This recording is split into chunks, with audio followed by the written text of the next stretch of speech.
life. This is your life. Right now is your life. Life is about right now. Live and live are spelled the same way. In order to live, you must be live right now. And it is a journey. The past So does for not me, I equal just the want to say, future unless you give the past permission. You are the sum total of your dominant thoughts and decisions. Yes, you are. So, a little birdie told me that you have an out of control sexual behavior of some sort. Pornography, masturbation, fantasization, or some kind of unhealthy sexual behavior.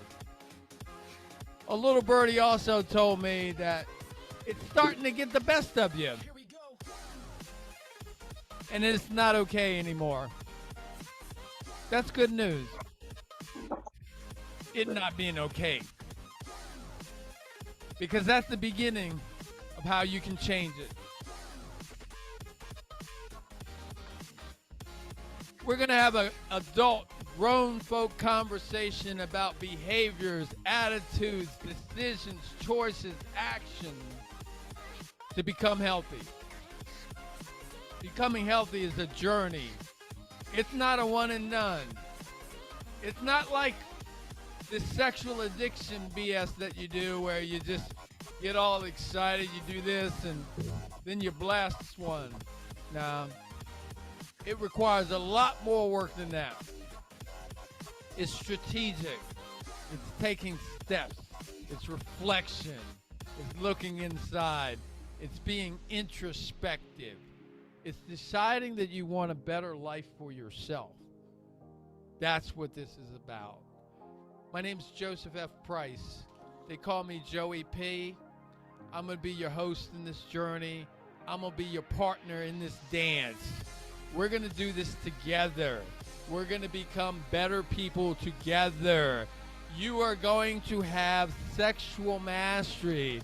You are going to have mastery in your life. Yes, you are. You're going to be a better person. You're going to be somebody that you can be proud of. You're going to be somebody that even your mama can be proud. But it's not going to come free. You're going to have to do some work. You're going to have to do some reflection. I'm going to give you some tools. I'm not going to do it all on my own. I'll bring some guests. They'll give you the good stuff. But here's what you got to do. Take this as a journey that you get better each and every day, a journey that we don't stop until we figured out how to do it and we become invincible. Yeah. We can become invincible to our pornography, sexual behaviors, and unhealthy other addictions. You just got to understand how it works. You got to understand how your mind is making you its bitch. No self-bitching, y'all. No self-bitching. But you're the bitch of your mind. And so this work that we're going to do, it's about neutralizing that and you becoming the victor. You becoming the master. You becoming the man that you're supposed to be. That's what I'm talking about. So if that's something that interests you, if that's something that you want to do, then let's do that together. It ain't a one and done. It's a journey. So let's begin. Joseph F. Price here. Good afternoon, everybody. Everybody, good afternoon. Good afternoon. I tell you, I got a great guest here. His name is Jason. I'm going to bring him on in a moment. Real exciting guy. Actually a success of all that we talk about and what we do and this work that we do. This is about reversal. This is about 2,500 hours plus that you worked yourself into an addiction, and the process of recovery in its simplest form is a reversal of that. That would be the easy way to put it, but it's a little bit more than that. It's 250 addictions that you got to get rid of and a whole bunch of other stuff. But yeah, in the simplest form, it really does come down to reversal of what you once did, and understanding that that reversal process takes a while. Also understanding that your addiction is not just pornography addiction, it's also masturbation. They bounce off of each other, and you have to take them both on extremely aggressively. So one of the things that I like to do is it's easy for me to talk about recovery. It's easy for me to bring concepts to you. It's easy for me to get excited and do these mini skits where I think I'm funny and I'm not really funny, but I think I'm funny, and all that stuff like that. Sometimes you just hearing somebody just like you, that makes all the difference. So what I did today was I brought on scene not only a friend of mine, but a brother in Christ, and a guy that I've been able to help. And not only have I been able to help him, he's been able to help me. And he also decided to take some of his time to share his journey, his story, and what recovery looks like. We're going to talk about the struggles of recovery. We're going to talk about eye-opening experiences. We're going to just try to give you a glimpse in his life. I consider him successful in the recovery game, knowing that the recovery game is continuous. But I do consider him one that's playing the recovery game at a very successful level. And that's why I brought him on. Actually, I'm trying to get him to become a coach one of these days. I guess I'll be able to talk him into it one of these days. Mr. Jason, it's time for you to say hello, sir. Good afternoon. How you doing?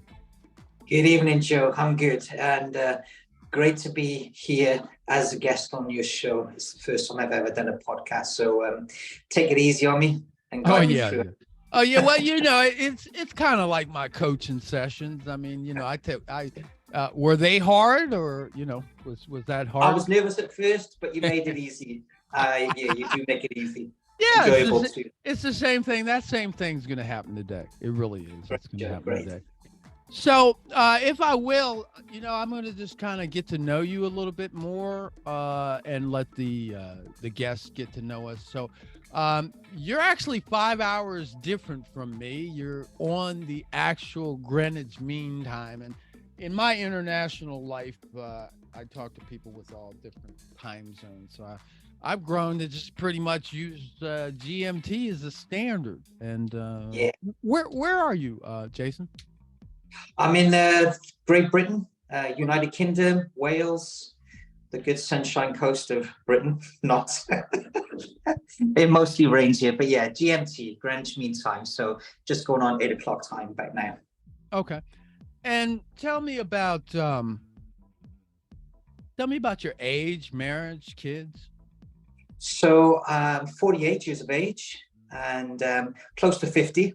Which looking forward to that soon in a couple of years, 2 years time. Married 20 years this April. So my wife and I celebrate 20 years. We're doing a little trip together away, just the two of us. We have 2 little daughters who are growing up quite well, who are 11 and 14. And I've just come back this evening doing martial arts with them. They're doing Brazilian Jiu-Jitsu, just so they can have that bit of confidence in themselves and look after themselves if need be. Ultimately, God looks after us all in our family, but just to give them that confidence more. So I've just come back from there with my 2 daughters. So yeah, 2 daughters, beautiful wife that loves me and I love her. We love our children, and I would like to say she would say the same thing, that she loves me. We love our children, and we do have a great life. Great. And on a great journey. Now, tell me about your upbringing. What kind of neighborhood? How many brothers and sisters? Did your mother and father stay together? So um, I wouldn't call it an upbringing. I would probably say a dragging up. But I have one older brother and two older sisters. All have the same mother and father. My dad left before I was born. My brother was 2.5, my sister 3.5, my other sister was 4.5, and I was 6 months in my mother's belly. And so I was brought up with a stepdad, and which we thought was our real dad until, as I say, our life seemed normal as kids.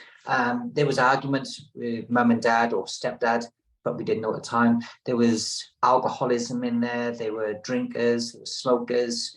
Life just seemed normal growing up. We knew no different. But my mum was diagnosed at a young age. I was probably 9 years of age. She was diagnosed with breast cancer initially. And over 2 years, having breast removed, it moved from breast cancer to cervical cancer. And by the age of 11, stroke 12 that I was, I lost my mum at a young age, and my brother was 14, 15, something like that. And the day my mum died was the day I found out the man that was bringing us up with my mum wasn't even my real dad. So it was the worst EastEnders show you can imagine, multiplied by 100. If those know what EastEnders is, the worst show ever in British broadcasting. But yeah, it was my world was turned upside down in one instance, knowing that my mum's gone forever, and the man that brought me up was a stranger, because we just told it was our stepdad, not a real dad. And my real dad left before I was born, didn't want us. So yeah, that was the major trauma, I would say. And it caused physiological impact on me, because I ended up having my first asthma attack around the same time. So never was I with asthma. I was a good sports person, did gymnastics in school, rugby in school. So yeah, it impacted me, but not realizing, because I didn't know who to turn to.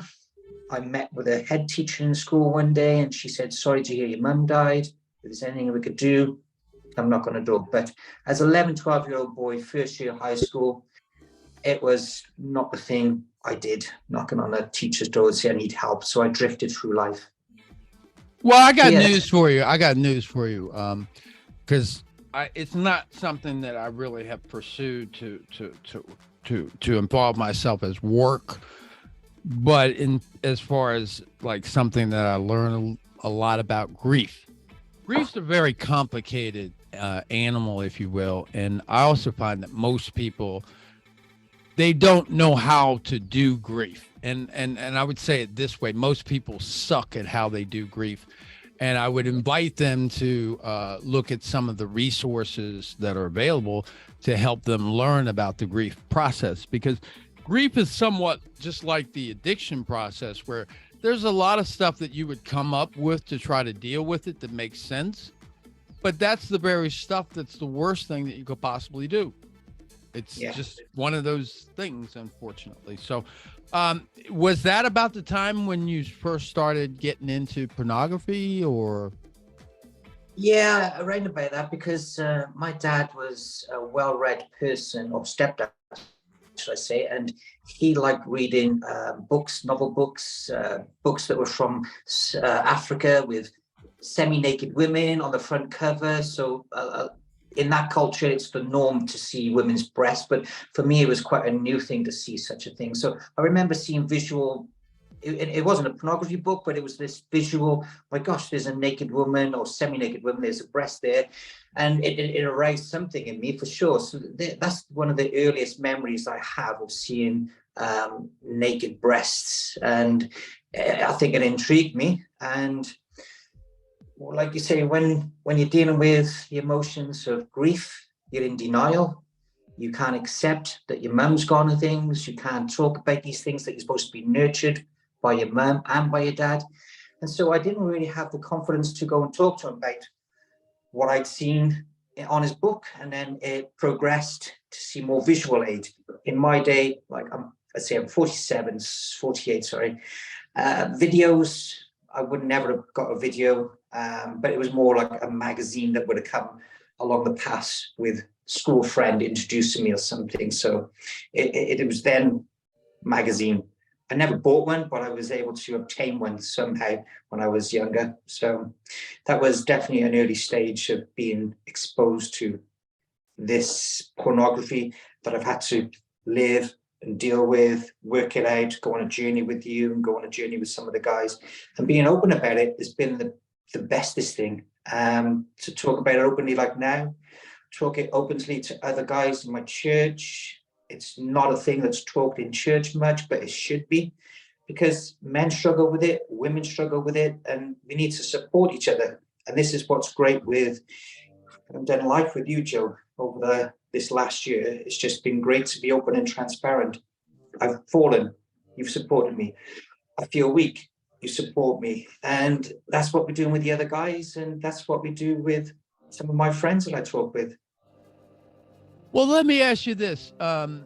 Okay, so it's funny that you brought up, and not funny, I mean peculiar funny. The magazine that you're talking about, and you know, yeah, it's called National Geographic, because I actually used to look at that magazine as well. I didn't know what was going on for the exact same reasons that you're talking about. So basically what we're confirming is that our parents inadvertently provided our first exposure to porn. Subsequently, in my case, I bumped into some magazines, and then it took on another life of its own. So what was the second step, if you will, from the National Geographic? What happened there? Within a year or two of my mum dying, my stepdad had married this woman with 4 problem children, and they were both alcoholics. My dad and this woman, they were drinking every day, 7 days a week, you know, bringing parties back to the house. There would be men and women, orgies. Not that we saw the orgies, but they'd be lying on the floor in the living room where my brother and myself got to go to school the next morning. We see a man kissing my new mother on the bottom of the stairs, and her breasted out, and we'd see this on top of the stairs as young boys. We're like, what's she doing? This is my new mum. And I'm thinking, this is not right, surely. And we tell our dad about it, or our stepdad, and he was in denial of it, you know. So that was another part of it. And then because of their drinking issues, 2 years down the line of them being married, they wasn't paying the utilities, the gas, electricity, rent, and within 2 years they owed thousands of pounds. And it resulted in letters being sent to the house that my stepdad and new mum, they didn't answer to the mail, and then we got kicked out, we got evicted. So I was homeless. And in doing that, me and my brothers and sisters, we were homeless. My auntie decided to try to pay the arrears to the council, because we had a council house that we had. And she said, listen, I'll pay for the arrears. That their stepfather was an alcoholic who didn't pay these bills. I'll pay for them. Just keep the children there, and they'll be the tenants. And they said, his name is on the tenancy agreement. We can't just change the tenancy agreement with children.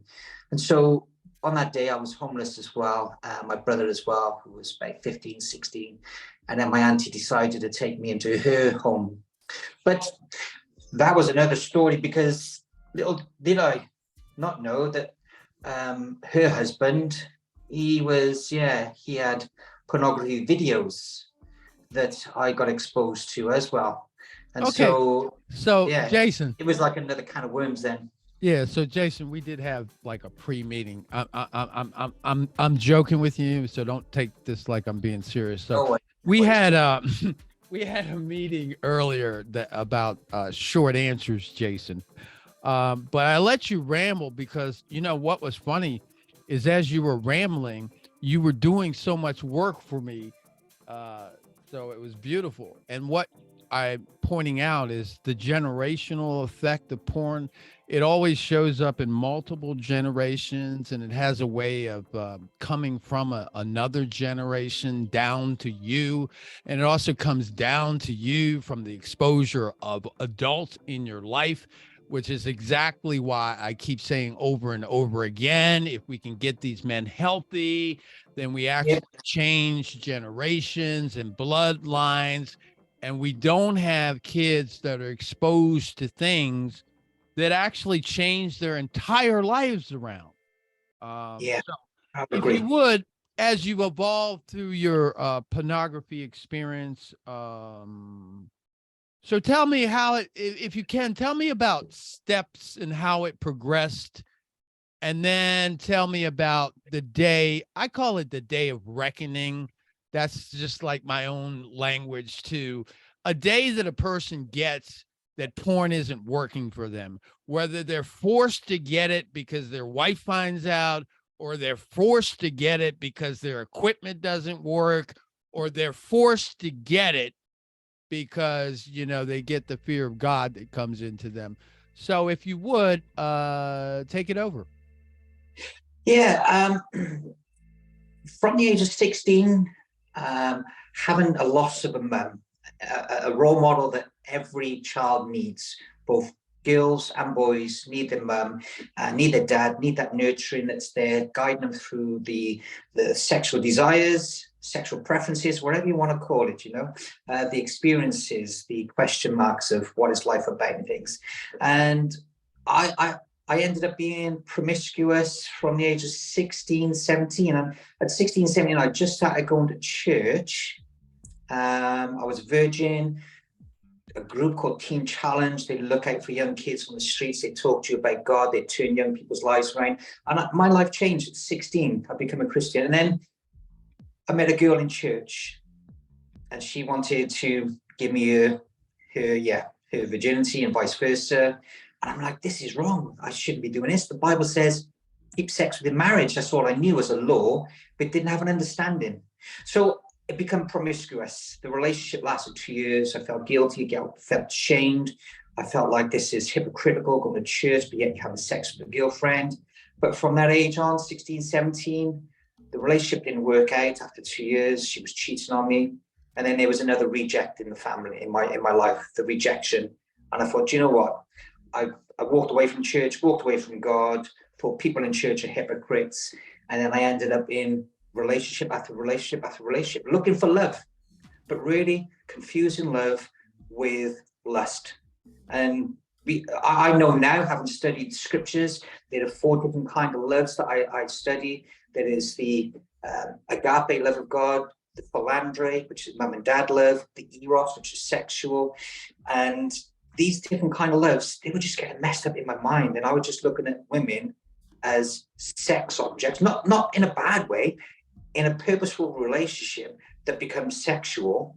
But really, I'm looking for a love that was a love of a mother. I never had that. And then after many relationship failures, not badly, not for any reason, the girl says, I'm not in love anymore. I say I'm not in love anymore. It breaks off neutrally, and it's mutual. There's, no hard feelings towards it, just the hurt of breaking up. And then I just prayed one day, God, I'm never going to ask you to go out again. God said to me, you never learn to be a friend to a girl. You never learned. You looked at the outward appearance, you was attracted to it. Before long, you both were in bed together. And consensual. I'm not talking about wrong sexual things. I'm talking about both adults now, in my 20s, in my 30s, in consensual relationship to sexual intercourse and things. And it just wasn't happening. But God said, you never learn to be a girl, a friend to a girl. You're always looking at the physical, which is the eros, the sexual. And he just said, learn to be that. And so I made a vow to God, I would never ask a girl out again. The girl that I have in life is the woman I want to marry. She needs to know about my past. She needs to know about my skeletons, my relationships, all of these things. So 2 years, I kept myself to myself, and in a relationship with God, going strong, having walked away from him and doing all the promiscuity and all the other addictions like drugs and alcohol, clubbing, fighting, all the things that is just sinful. And then I got married. My wife and I have been married 20 years. We met as friends. I was not getting my emotions involved, and I kept it right. I kept it good. For 2 years, we kept ourselves before we got married.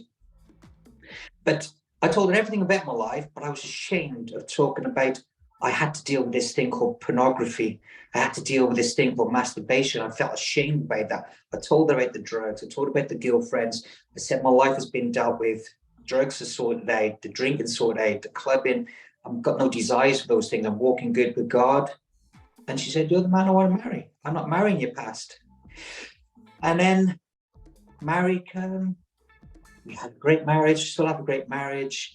And then suddenly there was triggers, imagery or something. And suddenly it was secret seas of, oh, why am I looking at this pornography?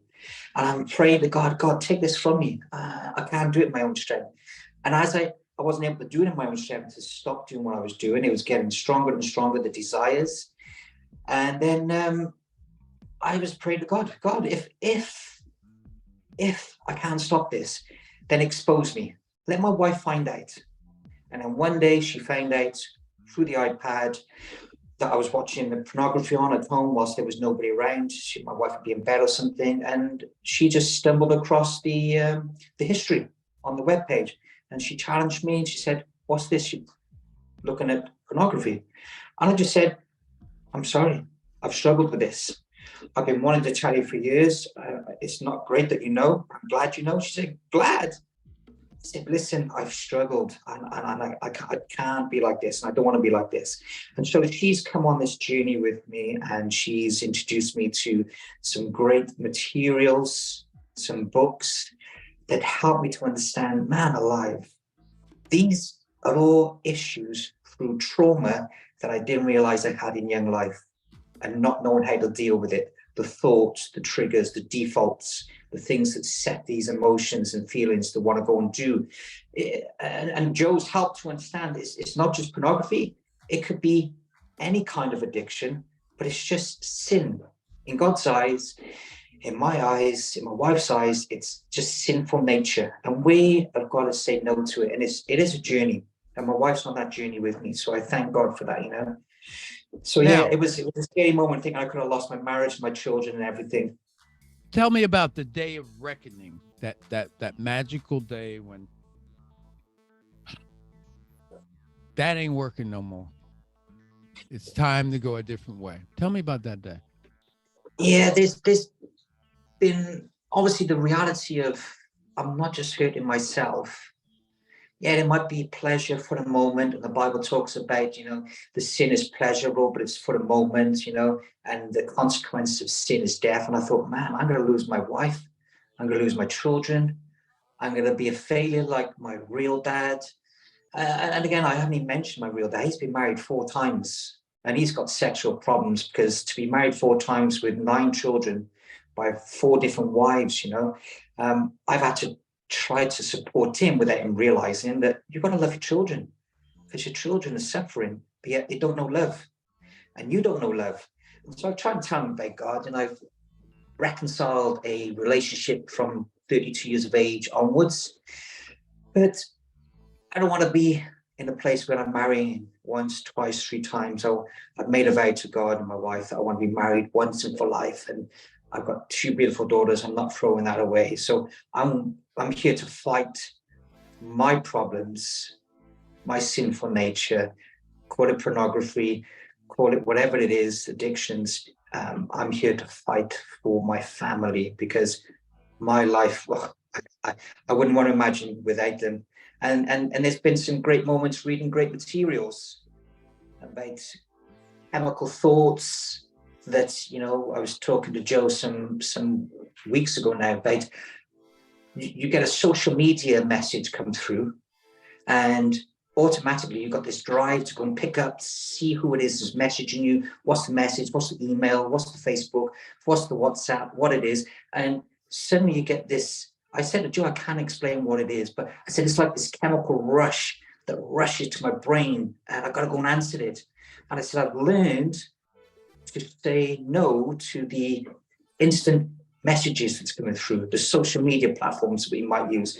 And I've learned, oh my gosh, there's a flooding of chemical emotion going through the back of my head, my brain, that's telling me you don't have to go to that. And it was all innocent. It's just a simple email from work. It's a simple email, WhatsApp from the church group. And it was nothing bad, but I've learned to identify that emotion and that chemical flood that goes rushing to the brain. And I'm like, I'm in control of that. And we spoke about it, Joe and I, and it was in the book as well by a lady called Paula, Confronting Porn.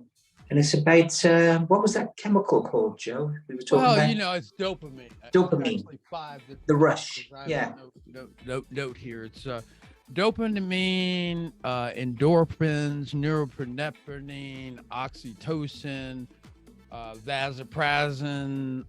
We produce endogenous opioids, something that's close to adrenaline. All that's produced through the PMO, which comes from masturbation, pornography, and orgasm. So that's really the chemical addiction, is all of those neurochemicals. So yeah, pornography really is an addiction, and you've gotten used to those chemicals, and your body does everything that it possibly can do to trick you into watching porn, jacking off, and orgasm, so that you can provide your body with those neurochemicals.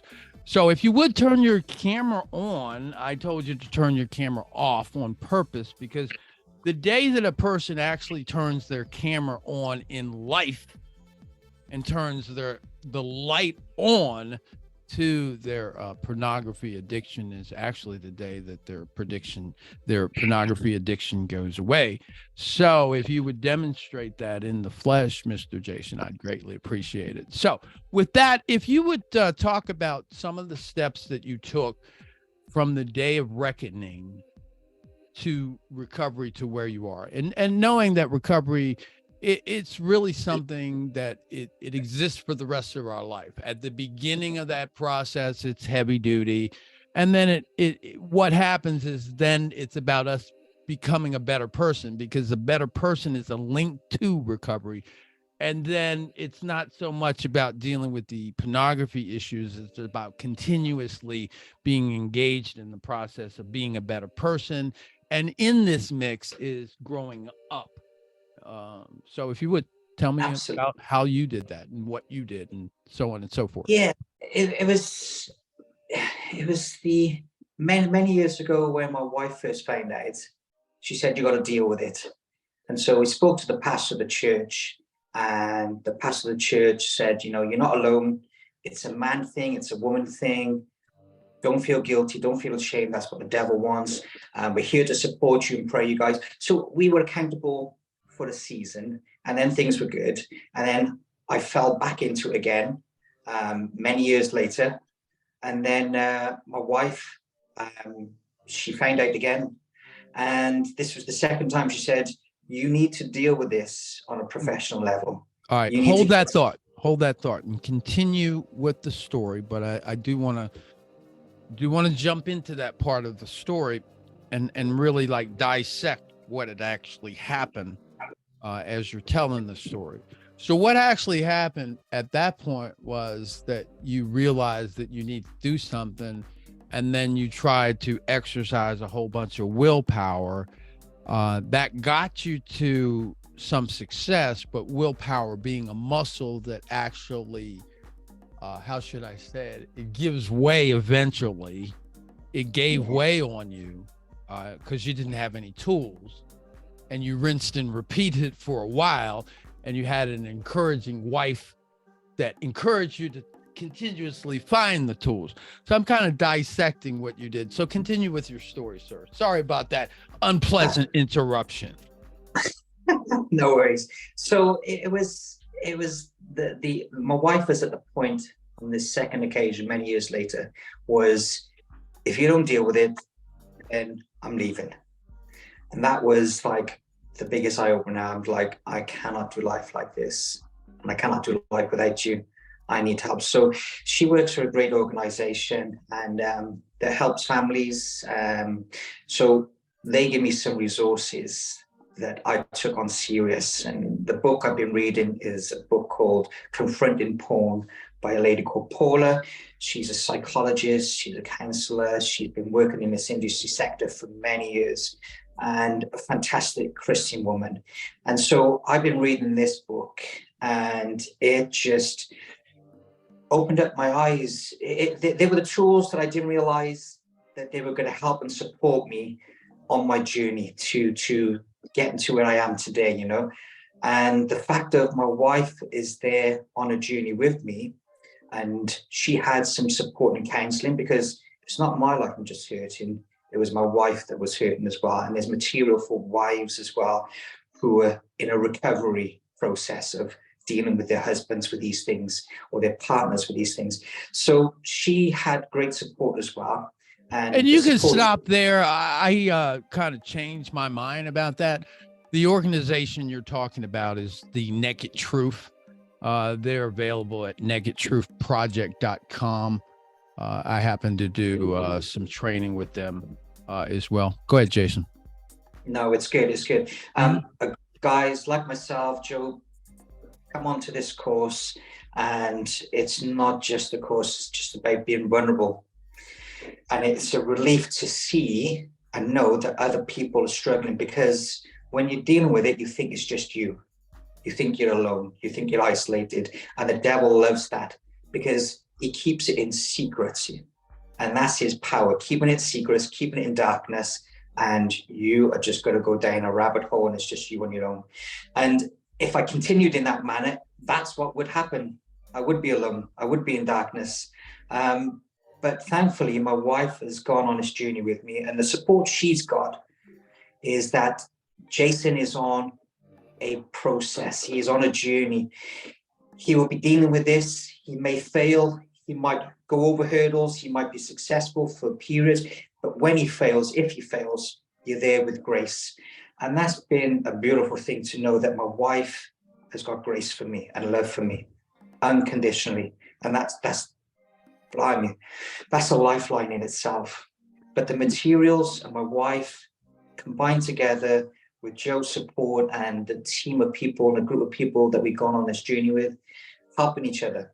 Now, let's talk about your wife for a minute. I mean, I don't want to dwell too much on that, because that's not my area of expertise, as in betrayal trauma. But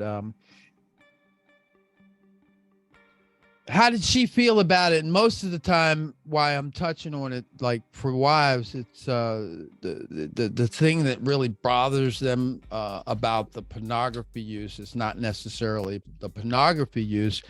It's about the fact the husband doesn't have any authority over the bad habit, and he hopes that he doesn't do it, and he keeps getting caught, and that traumatizes the wife, and so on and so forth. So how did that work for you? For my wife, speaking about it, she felt betrayed. She felt there was adultery, because I'm looking at other women lustfully.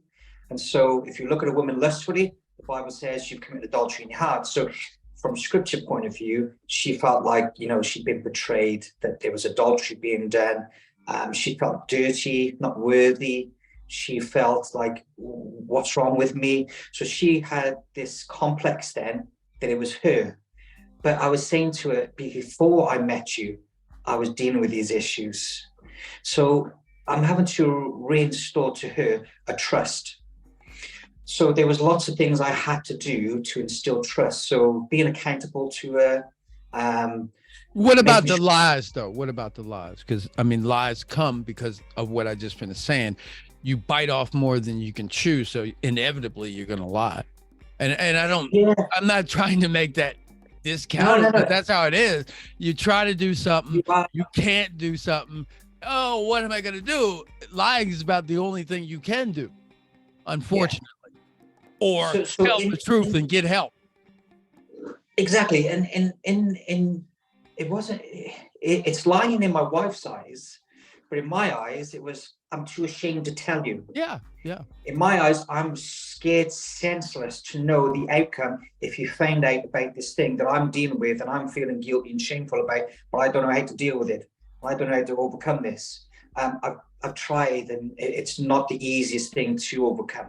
And so she felt betrayed, and she felt lied to, and she felt the whole marriage was just a fake, because I've been dealing with it for so long, she said. And in me, I had to find a way to say, it's not you. She is beautiful and I love her. that marriage has not changed. My love to her has not changed. It's just these desires to want to look at these pornography imageries that are not my wife, and I'm putting that in place of my wife. Then she just did not feel first place. She felt betrayed and she felt lied to.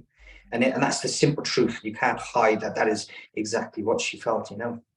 And then, you know, at a certain point in time, it for you, like your desire is, again, it's not about that you wanted to look at these images. It's about those images were part of the template in the masturbation quest. So that's why you kept falling yourself back into that until you figured out a way to actually dually attack both of them. Yeah, so it is not about the woman on the image. It isn't the fact that my wife has big breasts, small breasts. It's not the fact that I'm trying to find that my wife hasn't got. It was more so the release, the ejaculation, the masturbation, that release. That's your coping strategy, your go-to. That's your everything for everything, or when at a certain point in time.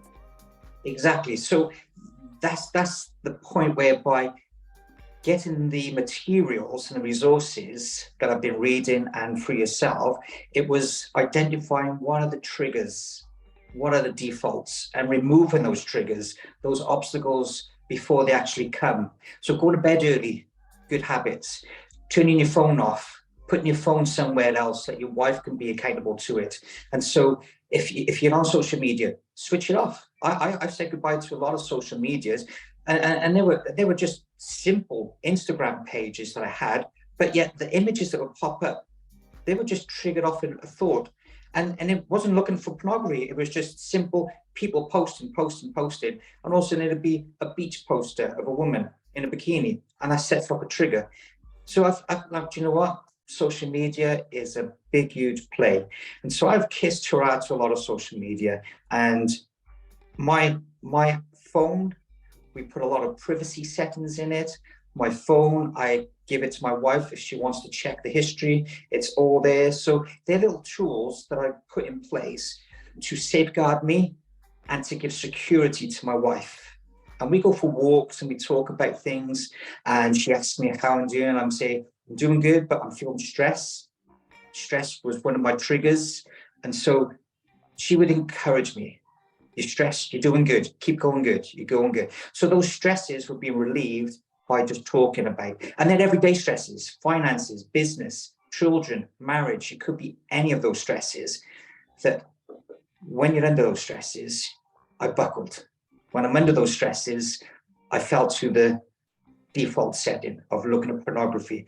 So trying to make myself a lot more accountable by doing these little tips has been a great help. Going to bed early, exercising, a new habit, forming new neurological habits so that the brain is doing away with the old and bringing new patterns. So exercising a lot more, 5 days a week, and healthy mind, healthy body. So I'm in the gym, I'm listening to worship, I'm listening to some good teaching materials. So I'm benefiting physically, spiritually. My wife is loving the fact that I'm doing something good, and it's a new form of habit.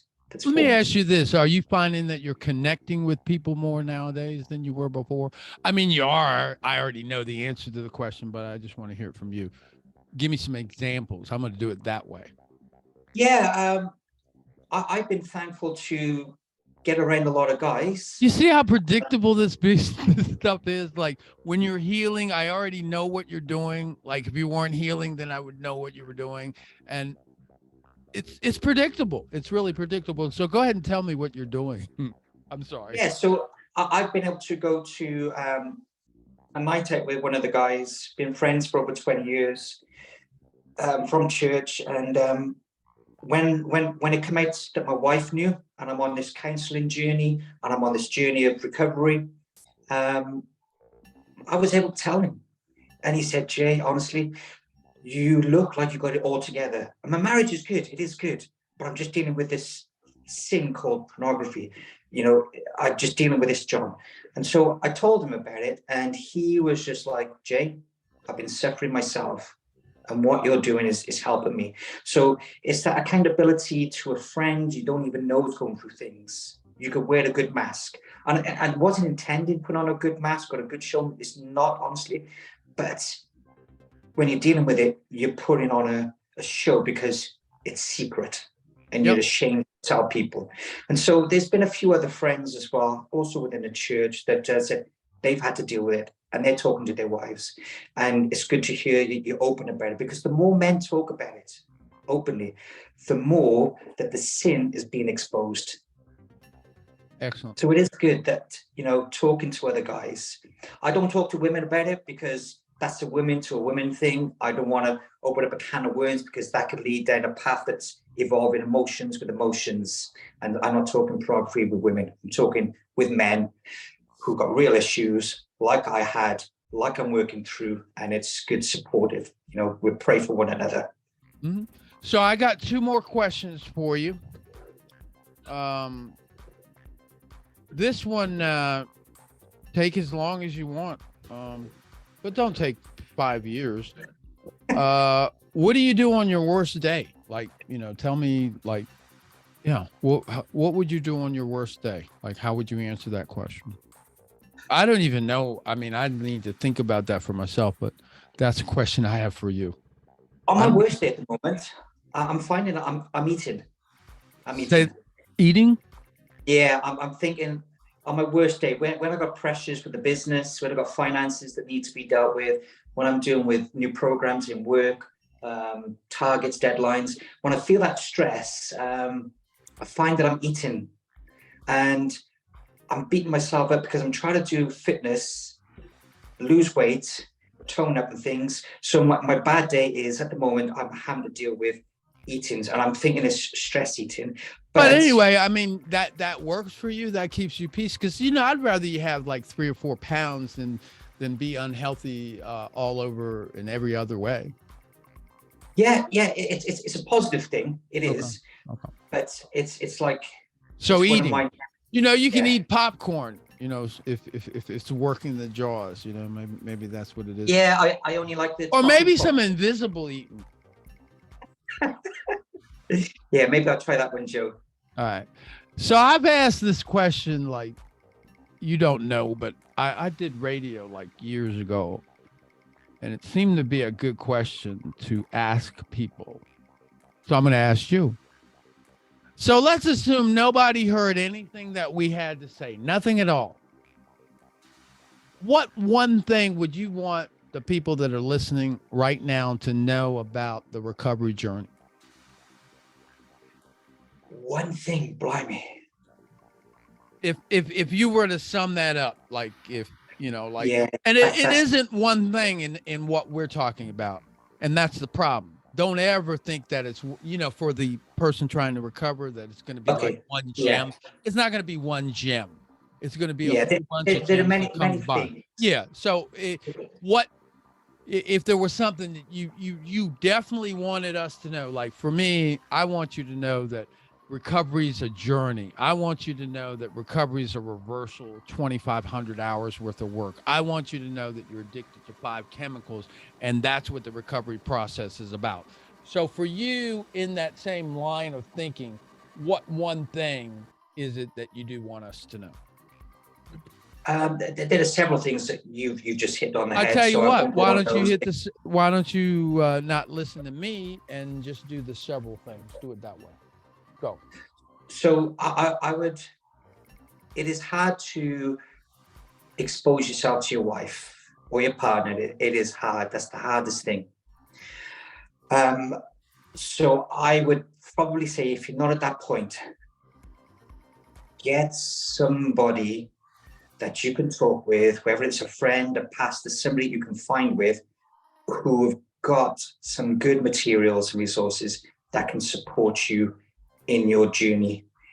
And at some point, if you dealt with it, great, move forward strongly.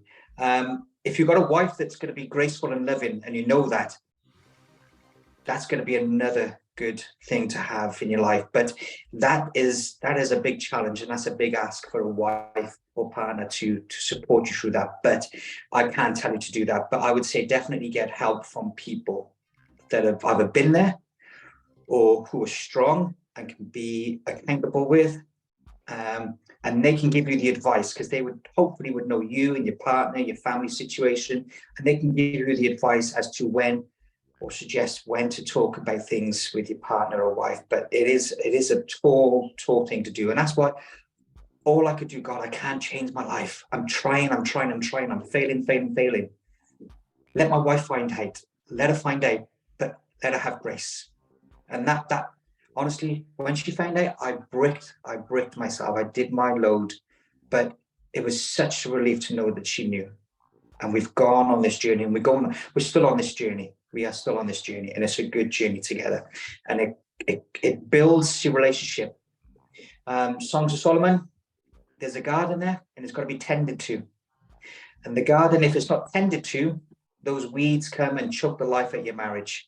And we got to take those weeds out. And a marriage is a two-way thing. You and your wife, you and your partner got to work it through.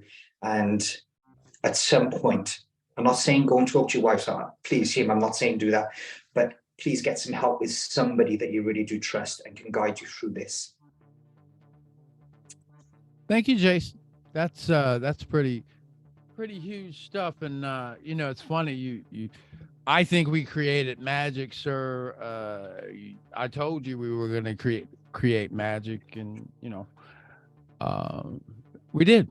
So thank you for stopping by. I mean, it definitely turned out, as far as I'm concerned, better than I thought it would turn out.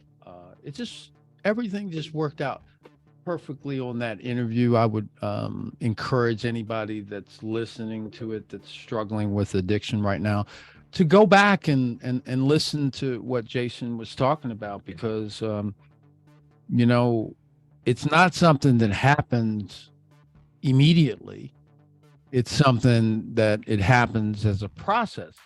And as I said before, it's a reversal of 2,500 to 7,500 hours worth of committed effort to obtaining and earning an addiction. And that's a weird word, earning an addiction, but yeah, you earned an addiction, and therefore you have to earn recovery. You can't just get recovery. It just isn't going to happen. And so I am really privileged and honored, number one, to know you, number two, to work with you, because it is something that it's tough. And I almost laugh at people when they want to do it on their own, because I see people that have the best tools in the world, and yet it's still a challenge for them. So how is somebody that doesn't even know the five chemicals they're addicted to, let alone how to spell them, how are they going to get unaddicted? It's not possible. It's not possible at all. And so, again, thank you for participating and really sharing that, this is something that anybody could have. Anybody could be part of this. There's nothing, you don't have to feel bad about that it happened. You don't need to, I'm a not feel bad zone here. Like, there's nothing to feel bad about. It's only stuff that you got to fix or accept. Yeah. There's nothing to feel bad, because as long as I feel bad, the only thing I can do is make it worse. Feeling bad is a suffering state. And I've chosen that I'm not going to suffer no more. I've suffered enough in my life. Why do I need to deliberately go out and suffer? I got people out here, every which corner that they can find, trying to figure out a way to make me suffer. Why does the world need my help? I call that self-bitching. And this is a no self-bitching zone. So, Jason, thank you very much for stopping by the No Self-Bitch Zone. I'm Joseph F. Price, your host. Thank you, Joe. Joey is what they call me. Thank you, Jason. I really appreciate it. And so, as I end every show, it's 2,500 hours you've got to reverse. Your real addiction is masturbation. It's causing you to do porn. You're getting tricked every which way to do porn, because you need to have enough strength to chill out on the masturbation enough so that your body resets itself and you can begin a new journey. And that's the journey that we're talking about in the recovery process. So until next time, drive with care, walk with caution. Please hit like, please hit subscribe, please tell a friend, please do something magnificent today with your life. This is not a practice. This is not a scrimmage. There is no instant replays. This is life, folks. Yep. So play to win and make every day count. Don't worry about everything. Just be concerned about making the rest of your life a life full of you making the right next move. Don't worry about every move. Just make the right next move. Great. You make the right next move for 2 years, and let's see where you end up. Awesome. Wonderland. Until next time, drive with care and walk with caution.